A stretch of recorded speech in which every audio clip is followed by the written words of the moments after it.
La verdad los hará libres. Es una obra monumental e inédita sobre la vida de la Iglesia Católica en los procesos de violencia en la Argentina entre 1966 y 1983. La obra, en 3 tomos, es el resultado de un trabajo colectivo e interdisciplinario realizado durante 5 años por la Facultad de Teología de la Pontificia Universidad Católica Argentina, a pedido de la Conferencia Episcopal Argentina. La comisión editora de la obra está integrada por el decano de la Facultad de Teología de la UCA, presbítero Dr. Carlos Gali, y los profesores Monseñor Dr. Juan Guillermo Durán, Reverendo Padre Dr. Luis Liberti de la Congregación del Verbo Divino y el Dr. Federico Tavelli. Esta comisión reunió a un importante grupo de investigadores para enfrentar este desafío. La obra se fundamenta a partir del estudio de valiosas fuentes documentales y testimoniales, muchas de ellas inéditas.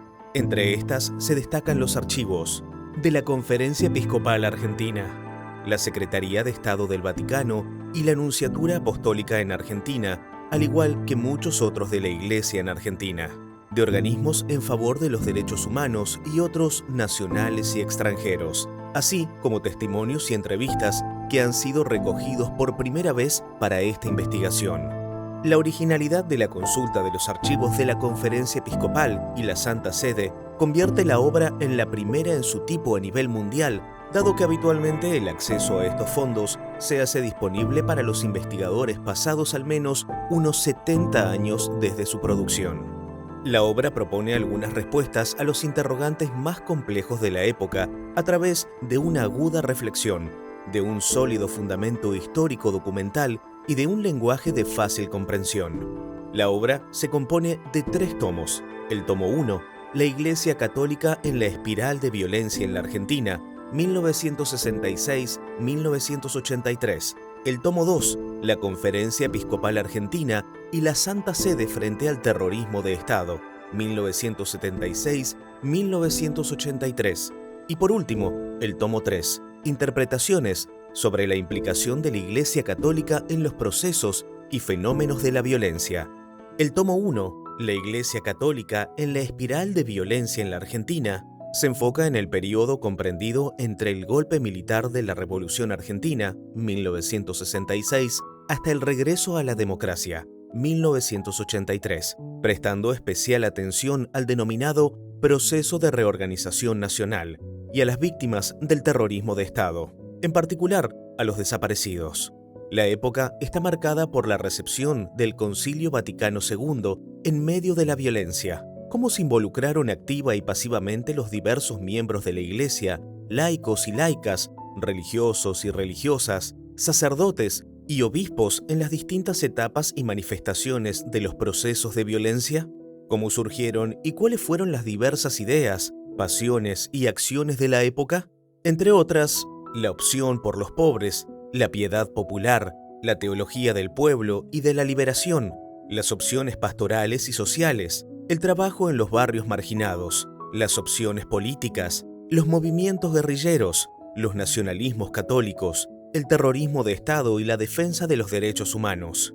El tomo 2, La Conferencia Episcopal Argentina y la Santa Sede frente al terrorismo de Estado, 1976-1983, reconstruye por primera vez y a partir de la documentación desclasificada la actuación de las más altas autoridades de la Iglesia en su relación con la dictadura militar, con la intención de comprender con honestidad histórica su rol frente al terrorismo de Estado y las violaciones de los derechos humanos. A partir del arduo y prolongado estudio de la documentación, este tomo trata con realismo las tensiones de las sucesivas instancias en la que el conocimiento de los métodos utilizados en la denominada lucha antisubversiva y la verdad sobre los desaparecidos apremian a la jerarquía de la Iglesia. La obra reconstruye vívidamente los circuitos de información y los procesos de toma de decisión. Se adentra en los diálogos secretos, las reuniones confidenciales y las revelaciones más inquietantes de los altos mandos de las Fuerzas Armadas frente a las autoridades de la Iglesia. Asimismo, analiza en el propio contexto de gestación sus reacciones, expresiones y gestiones frente a las violaciones de los derechos humanos y al drama de los desaparecidos. El tomo 2 presenta por primera vez todo el ciclo completo de la Iglesia frente al terrorismo de Estado, incluyendo el conflicto de Beagle, la Guerra de Malvinas y el Vicariato Castrense. El tomo 3, de próxima aparición, se compone de ensayos interdisciplinarios que miran desde sus propios enfoques la vida de la Iglesia Católica en los procesos de la violencia durante el periodo 66-83, además de los aportes de intelectuales de Argentina y del mundo que componen este volumen. Se incluirán testimonios y documentos que completarán las perspectivas de los autores.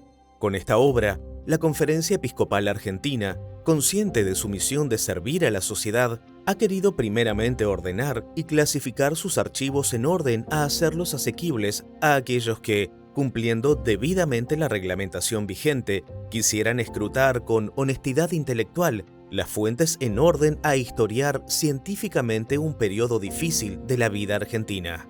Además, encargó a un grupo de especialistas idóneos este primer trabajo de investigación sistemática a fin de ofrecer una mirada de conjunto. Finalmente, el presidente de la Conferencia Episcopal Argentina, Monseñor Oscar Ojea, presentó a la justicia argentina aquellos documentos hallados durante este tiempo de clasificación que pudieran ayudar a lograr una justicia largamente esperada. La verdad los hará libres. Es una contribución a la historia argentina y abre nuevos horizontes de investigación, reflexión y discusión.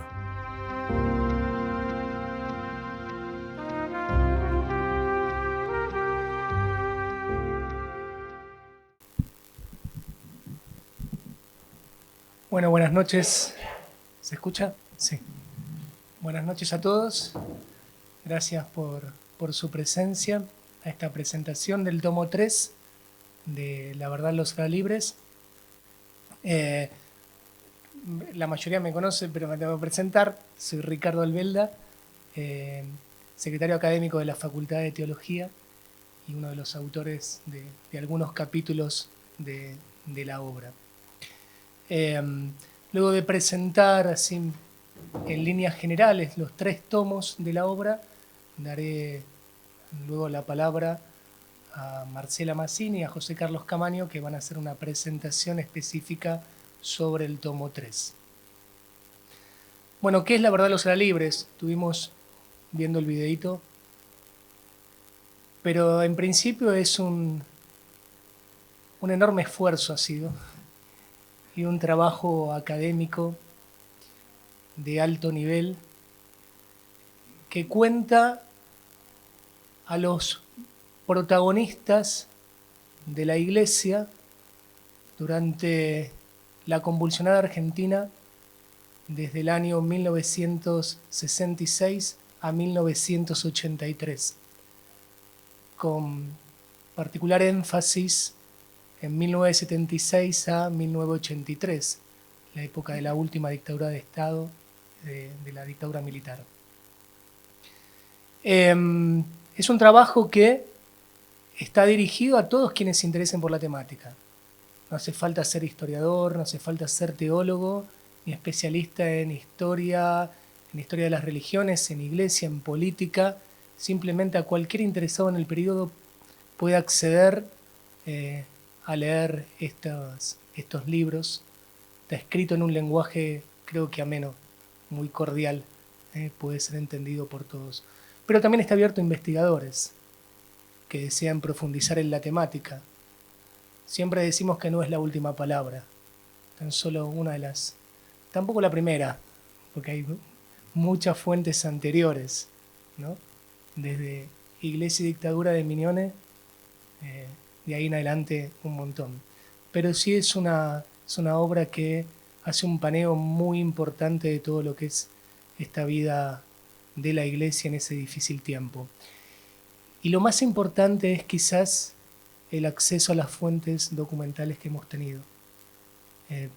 Para tal obra tuvimos acceso, por un lado, a los documentos de la Iglesia Argentina presentes en la Conferencia Episcopal Argentina, abiertos especialmente para esta obra, pero también los archivos de la Nunciatura Apostólica, de la Secretaría de Estado del Vaticano y del Consejo de Asuntos Públicos de la Iglesia, en la Santa Sede. En ese sentido es una obra única, porque no hay otro estudio igual ni sobre la iglesia, sobre iglesias locales en particular, ni sobre la iglesia universal, en periodos de hace tan poco tiempo atrás y periodos tan complejos para la vida de la iglesia. Y uno se podría preguntar, bueno, ¿y por qué tuvimos acceso? ¿Por qué la iglesia decidió abrir estos archivos? Porque hay, como lo dice el prólogo del primer tomo, una conciencia de deuda pendiente que tiene la iglesia respecto de la sociedad argentina, de que no hizo todo lo que creyó que debía hacer frente a esa espiral de la violencia en la década del 60 y 70 y ese terrorismo de Estado.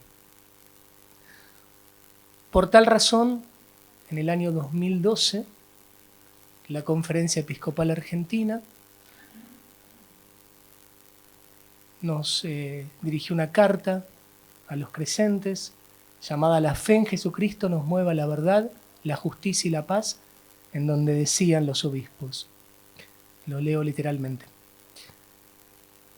Nos sentimos comprometidos a promover un estudio más completo de estos acontecimientos, a fin de seguir buscando la verdad, en la certeza de que ella nos hará libres. Por ello nos estamos abocando a revisar todos los antecedentes a nuestro alcance. Asimismo, alentamos a otros interesados e investigadores a realizarlo en los ámbitos que correspondan. Bueno, esto ya había sido puesto en práctica por una comisión desde el año 2008 hasta el 2011, una comisión para estudiar el asesinato de Monseñor Angelelli, el obispo de La Rioja, comisión presidida por el entonces Monseñor Yacuinta. A partir de este año, entonces, 2012, se comienzan a abrir estos archivos, no solamente, como dije, de la Conferencia Episcopal Argentina, sino por pedido mismo de Francisco, también los de la Santa Sede. Se hace un relevamiento de datos y se finaliza con este relevamiento en el año 2014, si mal no recuerdo. 2016. 2016 se termina ese proceso de digitalización. A partir de entonces, estos archivos están abiertos para todos aquellos familiares víctimas del terrorismo de Estado que puedan consultar el material archivístico de la época. En diciembre del año 2017, el entonces presidente de la Conferencia Episcopal Argentina, Monseñor Oscar Agea, hace un pedido concreto al decano de la Facultad de Teología de la UCA para llevar adelante esta investigación a partir de estos archivos. En el año 2018, marzo del 2018, el decano de la facultad presenta ante el Consejo de la facultad este pedido expreso, se arma una comisión, como decía el video, integrado por el padre Carlos Gali, decano de la Facultad de Teología, el padre Luis Liberti, aquí presente, director del Departamento de Teología Pastoral, Monseñor Juan Guillermo Durán, director del Departamento de Historia, y el doctor Federico Tabelli, laico, integrante también del Departamento de Historia y secretario del Instituto de Investigaciones Teológicas de la Facultad de Teología. A partir de esta comisión se arma un grupo de docentes, investigadores, que cumplieran, diríamos, dos grandes requisitos: que tuvieran experiencia en investigación y particularmente en investigación histórica, y que sean teólogos, que sean graduados en teologías, para comprender, diríamos, con mucha más profundidad y sutileza, permítanme esa expresión, las actuaciones eclesiales dentro de los miembros de la Iglesia Católica. A veces a un sociólogo o a un historiador alejado, diríamos, de lo que es el conocimiento y la vivencia cierta de la fe eclesial, se le escapan algunas cosas para poder interpretar por qué actuaron de una u otra manera los distintos miembros de la Iglesia. Tras arduo trabajo, desde el 2018, pandemia mediante, reuniones mediante por Zoom, pilas de libros en cada uno de los escritorios, archivos, papeles, los que estuvieron, como Luis acá lo veo, revolviendo papeles, sé que fue un trabajo terrible, volviendo a repasar textos viejos, textos antiguos, pero muy, muy presentes en el corazón de cada uno de nosotros. En mi caso concreto, Marcela, que me pedía recién, decía algo que te haya pasado por el corazón, volver a leer el Nunca Más y, y volver a encontrarme con ese horror que me hizo parar. Estaba escribiendo muy entusiasmado mi capítulo y tuve que frenar unos días porque llegué a entender lo que significa, como dice el Nunca Más, por lo menos en la edición de Eudeva, era la original, ¿no? Que decía, cuando hablaba de todo lo que tenía que ver con las desapariciones, que el objetivo era dejar de ser, y lo decía en mayúscula. El dejar de ser significa no que haya, diríamos, un cadáver, un muerto, sino que nunca hubiera existido esa persona. El objetivo era que esa persona se la borrara de la historia, absolutamente, que no haya tenido entidad. Cuando entendí la profundidad de esa expresión, realmente entendí ese horror, ¿no? Bien.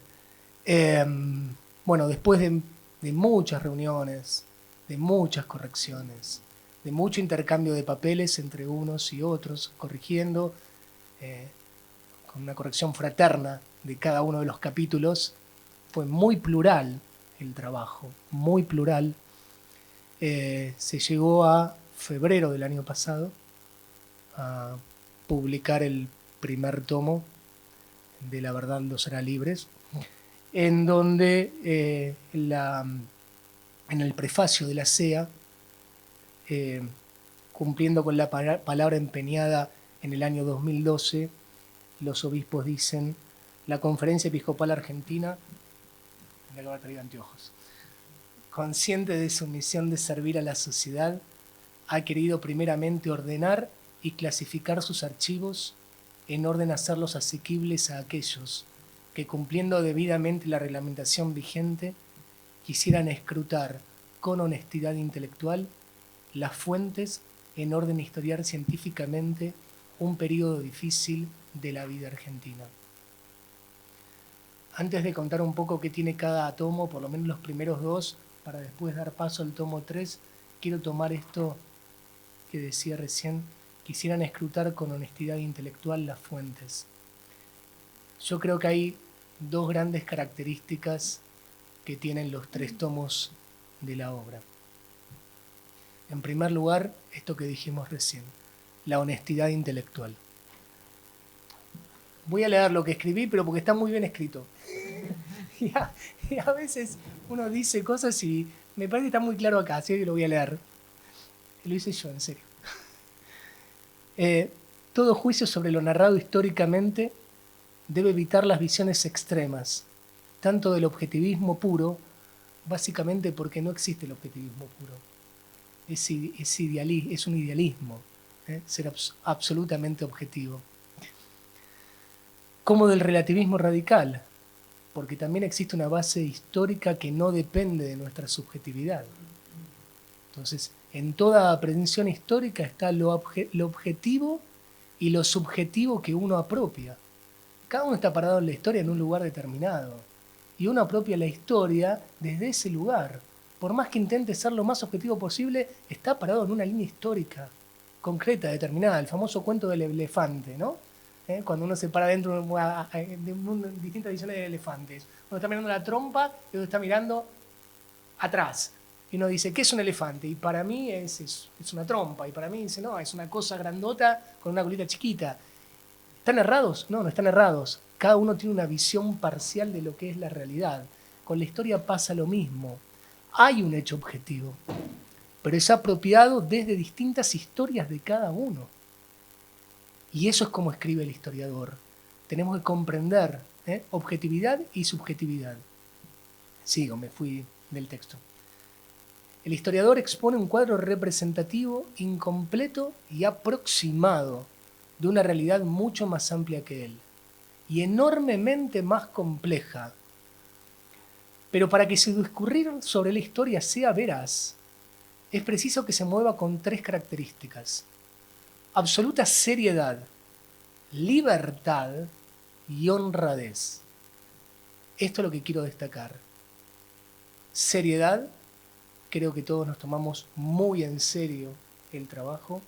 Absoluta libertad, nadie nos dijo que teníamos que escribir. Nadie. Y a veces, confieso que era complicado, porque escribir criticando cosas de la iglesia que uno vive, y es complicado criticar a la propia madre. Pero bueno, fuimos totalmente libres para escribir lo que vimos. Y honrados. Expresamos lo que vimos, claramente. Y la segunda característica, que también la voy a leer, es la pluralidad de voces, que también se dijo en el video. Comprender que la verdad histórica no es algo de naturaleza inasible, sino más bien el hallazgo de un resultado, el resultado de un hallazgo plural. Responde a la aprehensión de acontecimientos pasados y debidamente constatados, pero desde cada sujeto histórico. El acceso a la historia es complejo, solo puede darse el diálogo permanente entre hechos objetivos e interpretaciones subjetivas y parciales, pero al mismo tiempo todas complementarias entre sí. La multiplicidad de voces en el acceso a la historia es el requisito sine qua non para aproximarse a cualquier verdad histórica. Para comprender la historia tenemos que escuchar todas las voces, si no termina siendo una historia parcial. Creo que también esta característica está reflejada en los 3 tomos de la obra, y particularmente estaría buenísimo acá que les introduzco el tercero, porque es eso el tercero, justamente. Las distintas miradas, las distintas visiones, los distintos enfoques sobre lo dicho en el primero y segundo tomo. ¿Digo algo del primero y segundo? ¿Quieren? ¿O dejo aquí? Bueno, digo... Bueno, a ver, cosas muy breves. Ya se dijo acá, pero las refresco. Hay 3 tomos y 3 momentos en la obra. Los 3 momentos no se corresponden necesariamente con los 3 tomos. El primer momento de la obra es un momento, diríamos, más teórico-hermenéutico. Un poco sitúa a la obra, en dónde está ubicada la obra dentro del conjunto de obras dedicadas a esta temática. Y está expresado en los primeros 3 capítulos del tomo 1. En estos primeros 3 capítulos, escrito por el decano de la facultad, Carlos Gali, primero va a decir qué es la historia, básicamente, qué es el estudio histórico, que como dije recién, parte del acontecimiento, luego viene la lectura, la interpretación y finalmente el juicio. Capítulo 1. Capítulo 2. ¿Qué es la historia desde la fe, diríamos? ¿Cuál es el concepto histórico desde la fe? Es decir, un lugar donde interviene, y esto es muy importante a lo largo de la obra, no solamente, diríamos, las pulsiones, las ideas, el hombre mismo, sino también Dios mismo, que está actuando en la historia. Y en tercer lugar, el lugar propio donde se ubica la investigación, que es la historia de la Iglesia en la Argentina. Esta obra pretende ser una contribución a la historia de la Iglesia en la Argentina. Primer momento, hermenéutico epistemológico. Segundo momento, histórico-crítico, que abarca todo el tomo 1 desde el capítulo 4 y todo el tomo 2. El tomo 1 contiene, en un primer momento, quiero hacer memoria, 2 grandes capítulos. El primero sobre la historia, diríamos, secular argentina entre arranca Ese lo sé bien. Sí, ese lo sé bien porque lo escribí. 1930 hasta 1983. Después, si a alguno le interesa, le explico por qué arranco desde el 30 y no desde el 66, pero no importa. Un poco un paneo histórico general. De hecho, no me meto en nada de iglesia casi. Nada. Simplemente cuando es estrictamente necesario. El capítulo siguiente se habla de la iglesia argentina, postconciliar, ¿no? Del 66 en adelante. Las tensiones, las diferencias, los distintos grupos, etc. A partir de ahí empieza el análisis más pormenorizado de los distintos grupos de miembros dentro de la iglesia. Empieza con, tengo que hacer memoria, lo tengo escrito pero quiero evitar el papel, empieza creo que con 2 capítulos referidos a laicos, luego viene 3 capítulos referidos a sacerdotes, luego vienen 3 capítulos referidos a vida consagrada. Bien. Después aparece un capítulo, no sé ya ahora me estoy perdiendo en el orden, Unidad y diversidad del episcopado argentino. Hay un capítulo también destinado a los testimonios de obispos, obispos actuales respecto de su época o de cómo vivieron la época siendo sacerdotes o siendo obispos en algún caso en ese momento, y testimonio de obispos de esa época, que tenemos el testimonio de cómo lo vivieron. Finalmente, el tomo 1 se cierra con la memoria de la presencia y la actuación de los católicos en los organismos de derechos humanos. Algún capítulo me quedó dando vueltas por ahí, pero más o menos estamos ahí. Tomo 2, que se titula distinto, si se fijan, la Conferencia Episcopal Argentina y la Santa Sede frente al terrorismo de Estado. Estamos hablando de un periodo ya distinto, estamos hablando desde 1976 a 1983. Continúa este momento histórico crítico, pero hace foco más que nada en la actuación del episcopado argentino como cuerpo colegiado, a partir de los archivos de la Conferencia Episcopal Argentina, del Papa y de la Santa Sede, a partir de los archivos de la Anunciatura Apostólica, a partir de los archivos de la Secretaría de Estado del Vaticano y del Consejo de Asuntos Públicos de la Iglesia, durante 3 grandes periodos, que los autores, Luis en este caso que está aquí, los han denominado el terror, 1976-1977, el drama, 1978-1981, y las culpas, 1981-1982.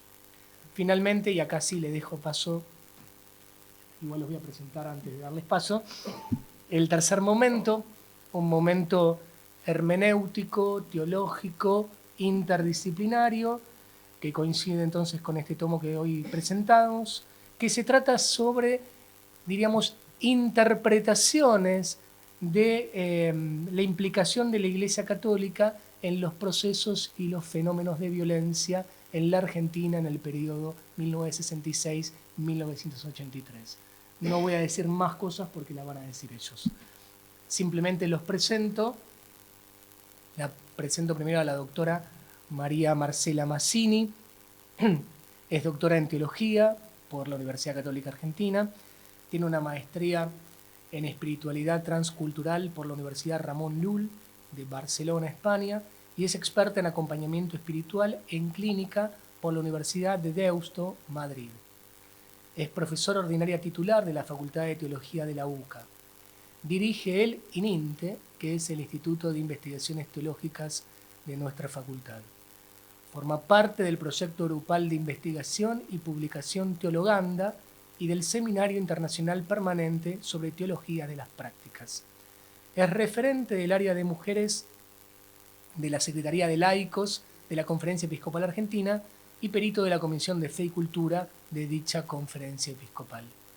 En relación a su participación en La Verdad los hará libres, es coordinadora del tomo 3 y autora en este mismo tomo 3 de su capítulo 9. Bueno, muchas gracias. Bueno, entre el video y la introducción que nos hizo Ricardo, ya nos damos una idea de frente a qué obra estamos, ¿no es cierto? Les vamos a comentar ahora con el Padre José lo que tiene que ver con el tomo 3, qué es lo que hemos buscado con el tomo 3. Acá tenemos un poco de, le decíamos al Padre Luis, un poco de síndrome del impostor porque él es el editor y nosotros hablamos de la obra. En ese sentido les recomiendo el tomo 2, es como dice siempre el Padre Durán, la voz de los archivos. Pero no solo allí están los documentos en el tomo 2, sino que en estas 3 partes, en sus introducciones, hay muchas claves para comprender esos documentos. A medida que fuimos leyendo, yo el tomo 1 y 2 participé nada más que como lectora, en estas lecturas cruzadas que teníamos, me fui dando cuenta de lo importante que es estas contextualizaciones, ¿no? Como dice Ricardo, esta no es la última palabra sobre el tema ni sobre el período. Es una palabra que la Iglesia debía y que se abordó con toda, como dice Ricardo, con toda honestidad intelectual. Yo creo que la obra tiene muchas cosas que son perfectibles, pero hay una cosa que es muy importante, que yo soy testigo que esto se hizo con gran honestidad. O sea, si no nos salió mejor era porque no podíamos, pero se hizo realmente con mucha seriedad, con libertad y con honestidad. El tercer tomo es un tomo hermenéutico interdisciplinar. ¿Qué quiere decir esto? La hermenéutica es la ciencia de la interpretación. Frente a todo el contexto histórico, con los distintos grupos, que en el primer tomo también está todo el fenómeno de los sacerdotes para el tercer mundo, el tema de los religiosos, que es un universo que es muy interesante de abordar para ver todas las luchas y todos los afanes que tenía este grupo, este sincero amor por la gente que movilizó a mucha gente que dejó la vida en esto, de lo que hicieron los laicos, de lo que hicieron las asociaciones de laicos. Después de este gran contexto uno está en condiciones de mirar el segundo tomo y ver los documentos con estas introducciones tan interesantes que, bueno, evidentemente no es una lectura fácil, no es una lectura cómoda, hay muchas cosas muy terribles allí, pero creo que es muy importante que nosotros nos enteremos porque si no conocemos nuestro pasado no vamos a poder construir nuestro futuro como sabemos, ¿no? Y a lo que apunta toda la obra es a la memoria, la verdad y la búsqueda siempre permanente de justicia que nos proponemos. Entonces, en el tercer tomo es un tomo hermenéutico. Vamos a interpretar, se va a hacer un intento de interpretación de todo lo que escuchamos, todo lo que leímos en los tomos 1 y 2. Y es interdisciplinar porque ya no vamos a estar tan concentrados en la historia de la Iglesia en la Argentina, donde hubo historiadores, sobre todo historiadores y teólogos, para abrirlo al resto de las disciplinas, ¿no? Y entonces, ¿qué vamos a encontrar? Vamos a encontrar 22 capítulos con 4 partes fundamentales. Una primera parte donde se retoma todo lo historiográfico, ¿no? La relación entre la Iglesia y la historia, el desafío de escribir la historia reciente, que por un lado uno tiene las fuentes más accesibles, pero también son cosas más discutidas, porque muchos de estos acontecimientos, muchos nos acordábamos, otros los habían vivido en primera persona, otros los habían vivido sus padres o la generación anterior. Entonces, bueno, eso también tiene su dificultad. Luego se cierra esa sección dos capítulos sobre experiencias situadas del clero y de los laicos, ¿no? Un capítulo muy interesante de Nieves Tapia, que era dirigente juvenil de la Acción Católica de ese periodo, donde ella cuenta lo que es ser adolescente en medio de este periodo, ¿no? Que es muy interesante. La segunda parte son ensayos interdisciplinarios, y ahí vamos a ver más ciencias intervenir. Por ejemplo, García Bossio va a hablar de distintas formas de la violencia desde la historia, luego los contextos y la identidad de las víctimas y los victimarios desde un abordaje de la sociología, esto lo va a hacer el padre Gustavo Morelo.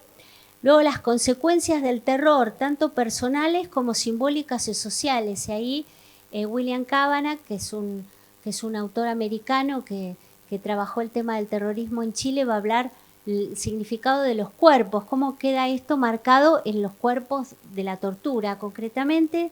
Después yo ahí hablo del drama, del duelo sin cuerpo, lo que significa hacer el duelo cuando no contamos con el cuerpo de las personas y cómo esto desorganiza no solo a los sujetos concretos, sino a las familias y a las sociedades, porque no sabemos dónde ubicar a nuestros seres queridos que no están, ¿no?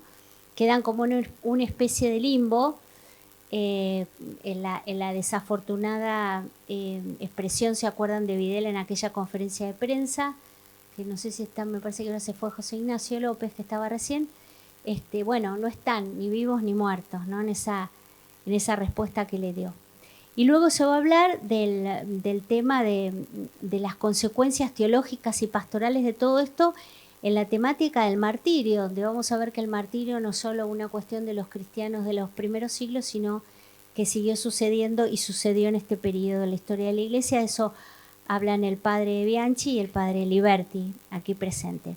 El tercer grupo son aportes filosóficos y teológicos respecto de la ética y los derechos humanos, ¿no?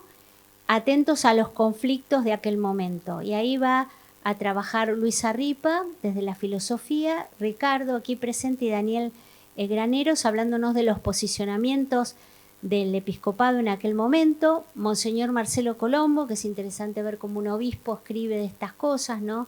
De ética y también desde su perspectiva de canonista. Virginia Ascuy va a hablar sobre Lucio Ojera y Omar Alvado sobre Rafael Tello como dos teólogos de ese periodo fundamental.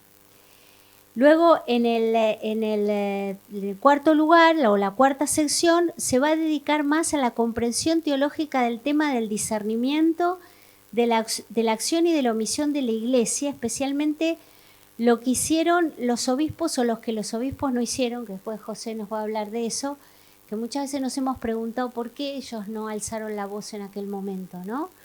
Y bueno, acá se entra al corazón yo creo, de lo que nos vamos a ir preguntando a lo largo de los 3 tomos los lectores, ¿no? Para terminar con algunas consideraciones bíblicas, teológicas y espirituales de Gerardo Sodin desde la Sagrada Escritura y de Carlos Gali y de Josefina Leach desde la teología. En el primer tomo, sobre todo, se nos objetó bastante cuando se presentó la obra el año pasado, como que faltaban voces, ¿no? Faltaban testimonios, como que había testimonios de alguna manera de un lado de la historia y faltaban voces del otro lado de la historia.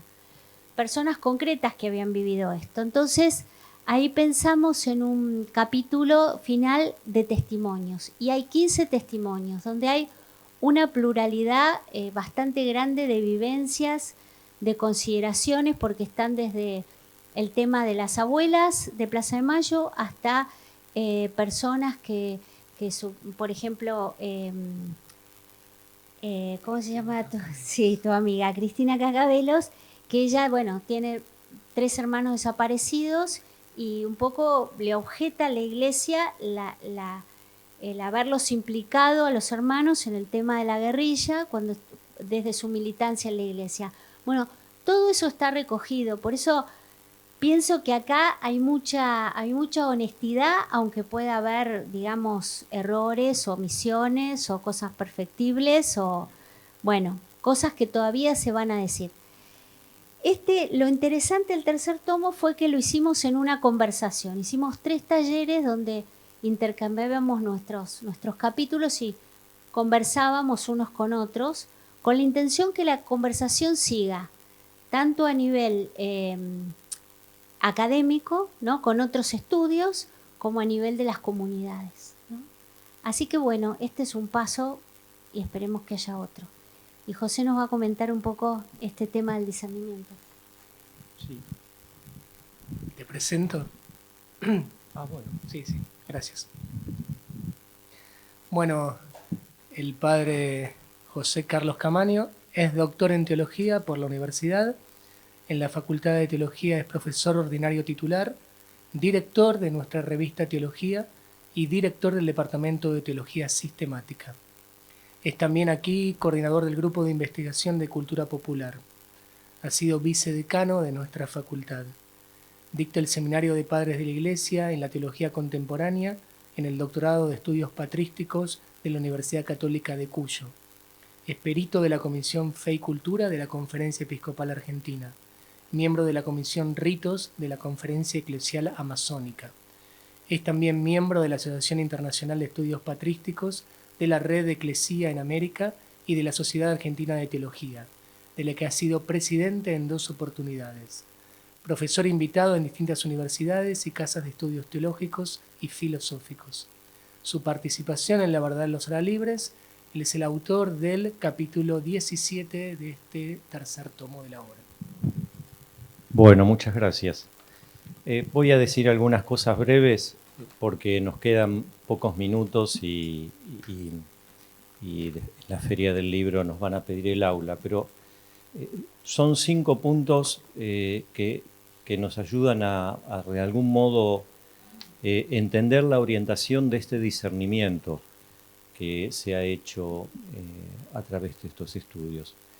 El primero va directamente a un término que es fundamental para comprender el tomo 3, que es el tema de, pusimos interpretaciones, pero en realidad la palabra más adecuada, aunque no era una palabra que iba a provocar un boom editorial, es la palabra hermenéutica. Porque la palabra hermenéutica es una forma muy particular de un texto en donde se hace una especie de martirio de la mirada sobre la realidad que se está interpretando. O sea, el discernimiento que opera la acción hermenéutica supone un reconocimiento muy honesto del texto, recontextualizarlo y ejercer un distanciamiento. Todo discernimiento, aun cuando un amigo nos pide una opinión sobre una cosa, nos exige un distanciamiento.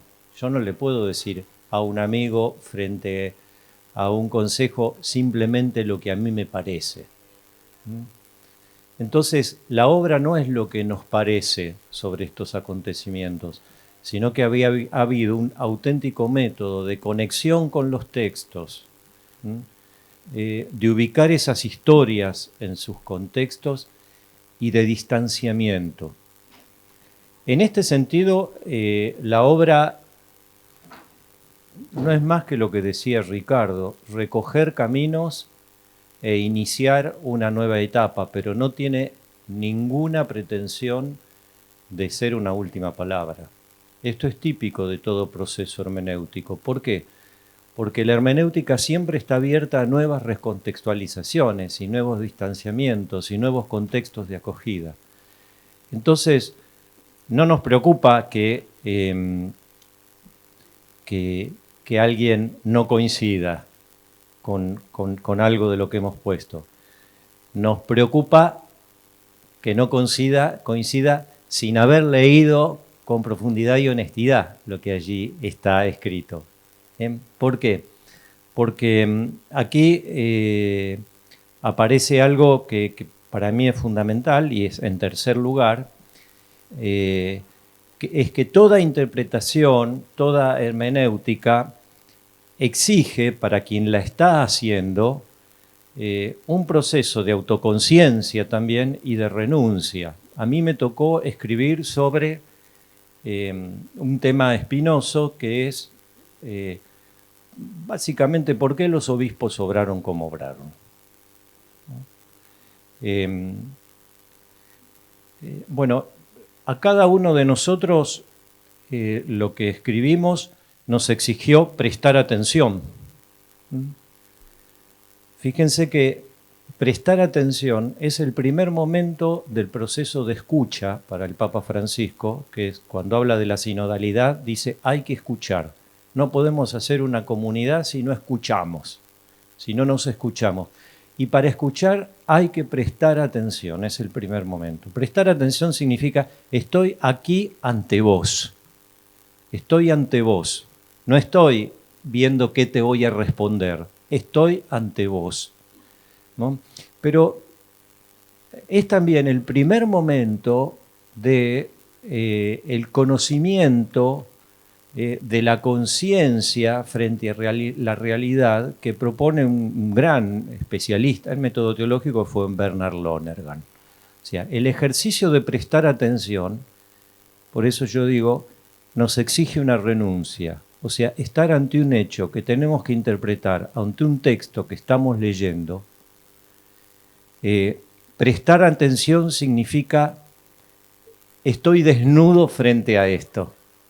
No vengo con mi comparsa, estoy desnudo frente a esto para que esto me interpele. Esto me lleva a un cuarto punto que yo quería decir para mostrar la importancia de lo que acontece en este tercer tomo, que es que lo que decía recién, esa desnudez frente a la realidad, es desnudez básicamente de los prejuicios, ¿no? Los prejuicios son normalmente amparos interpretativos ante la inseguridad que nos provoca encontrarnos con algo que no nos gusta, con algo con lo que no coincidimos. Toda hermenéutica exige desnudarnos de los prejuicios. Es un movimiento difícil porque no somos tabula rasa. O sea, vamos a interpretar con un montón de a prioris. Y esos a prioris nos dan seguridad, nos han permitido en la vida sobrevivir ante determinados embates. Ahora, un prejuicio no se modifica con una evidencia. Cuando alguien tiene un prejuicio muy arraigado, no hay evidencia que lo haga cambiar, porque un prejuicio exige conversión. Dedicarse a provocar un camino de desnudez de la propia conciencia, resetearnos, como se dice en informática. Entonces me parece que de algún modo hacer interpretación de estos momentos históricos nos exigió un poco eso, ¿no? Salir de seguridades interpretativas, de lugares comunes. Y lo quinto y último que quiero decir es, bueno, ¿por qué interesa este tema a la teología? Primero, indudablemente, porque, como decía Marcela, era una palabra pendiente de la Iglesia y el episcopado lo pidió a la Facultad de Teología. Pero segundo, y lo fundamental para la teología, es porque los temas que hay acá son la violencia y la vida. La violencia, la vida, la libertad, la vulneración de la dignidad humana, que ahí sí estamos en el centro de cuestiones teológicas, y sobre todo de cuestiones teológicas profundamente arraigadas en la cristología. Porque si hay figura que pone un sentido al tema de la vida y quiere poner con su entrega un punto final a la cuestión de la violencia, es Cristo, sentenciando que toda violencia contra el hermano, de ahí en el futuro, será reprobada por Dios. Así que gracias por estar esta tarde con nosotros y yo hasta aquí llegué.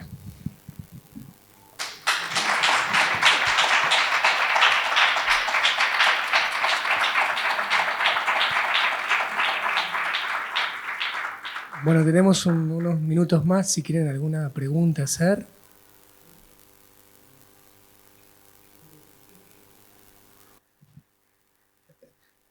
Creo que está en la obra, pero algo importante de Mujica es que a veces se olvida lo que realmente era Mujica, que era un hombre de Dios, que era un sacerdote. Él lo decía explícitamente, el sacerdote no tiene que ser un sociólogo ni un político, tiene que ser un hombre de Dios. Y su vida responde a eso. Más allá de que ha tenido distintos momentos en la vida, ¿no? Pero, bueno, habría que ver un poco el derrotero de la vida de Mujica, pero me quedo sobre todo con lo último de Mujica, que, si mal no recuerdo, fueron unos días antes de su asesinato, que dijo explícitamente, ese es el momento de dejar las armas, claramente. Es decir, es una opción explícita por la no violencia. Después, y hablo yo, Ricardo, no. Como cualquiera, pudo haber tenido errores en la vida, decisiones equivocadas, pero me quedo sobre todo con lo último, ¿no? Que hace una opción ciertamente final por la paz. Y algo importante, y recojo algo también muy personal. Recién mencionaba Marcela el testimonio de Cristina Cacabelos, que tiene hermanos desaparecidos en la dictadura militar. Ella siempre rescata, diríamos, le pega a muchos sacerdotes, vamos a decirlo de esa manera, pero a Mujica lo rescata porque dice, se arrepintió. Ciertamente al final dijo lo que tenía que hacer y marcó un ejemplo que debía seguir el resto. Y me parece que en ella es un testimonio muy importante. Bueno, muy bien, muchas gracias. Sí.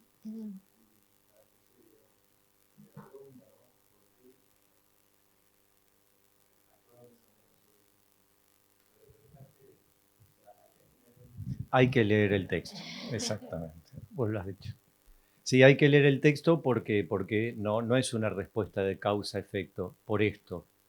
Obraron así porque ellos formaron parte de un proceso histórico que yo describo.